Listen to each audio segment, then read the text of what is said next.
সিলেট ও উত্তরাঞ্চলে বন্যার সার্বিক পরিস্থিতির উন্নতি হয়েছে, তবে পানি কমার সাথে সাথে ভেসে উঠেছে ক্ষয়ক্ষতির চিত্র। উত্তরাঞ্চলে বিশেষ করে কৃষিতে ব্যাপক ক্ষতি হয়েছে। এদিকে শর্ত সাপেক্ষে সিলেটে পর্যটন কেন্দ্রগুলো খুলে দেওয়া হয়েছে। ডেস্ক রিপোর্টে দেখুন বিস্তারিত। টানা এক সপ্তাহ পানির নিচে ছিল কুড়িগ্রামের বিভিন্ন চরের কৃষকদের ফসল।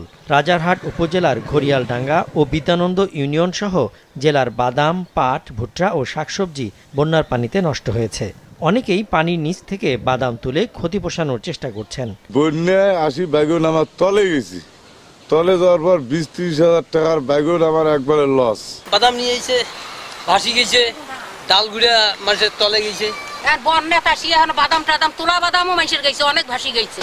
আমার ১০ ধানের ভূমি তলায় গেছে, একটা গুছি তুলিবার পাই নাই। ফসল নষ্ট হওয়ায় লোকসানে মাথায় হাত অনেক কৃষকের। কপালটাই তো খারাপ আমার, এই বৃষ্টি আর ঝড় আসিয়া আমার ক্ষেতটাই নষ্ট হয়ে গেল। রাতে দিনে বৃষ্টির পানি ঢুকিয়া মনে করো ঝিঙ্গা, লাউ, পটল, ভুট্টা, ধান এইভাবে সব জমিতে ঢুকিয়া বন্যার পানি ঢুকিয়া মনে করো পচি সরি গেছে। জেলা কৃষি বিভাগের তথ্য মতে চলতি বন্যায় জেলার ৯ উপজেলায় ১৩৮০ হেক্টর জমির বিভিন্ন ফসল ডুবে যায়। তবে এখনও ক্ষতি সঠিকভাবে নিরূপণ করা যায়নি।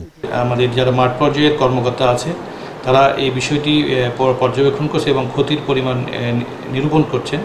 আমরা আশা করছি যে শাকসবজি এবং রোপামনের কিছু বীজতলা নষ্ট হয়েছে এবং অন্যান্য ফসল যেগুলো ছিল সেগুলো ভালো আছে।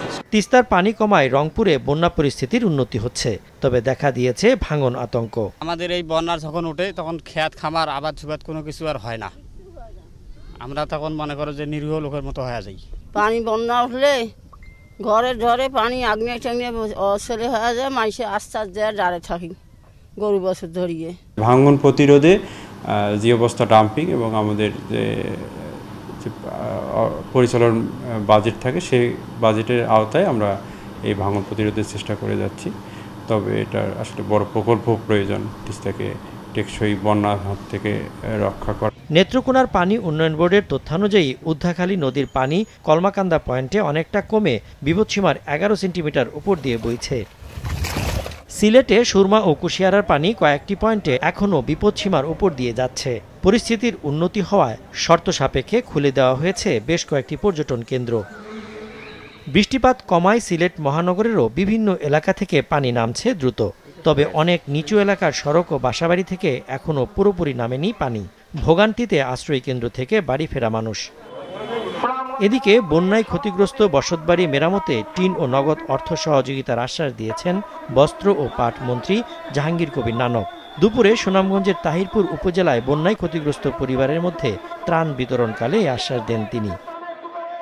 সজীব সাদিক, মাছরাঙা নিউজ ডেস্ক।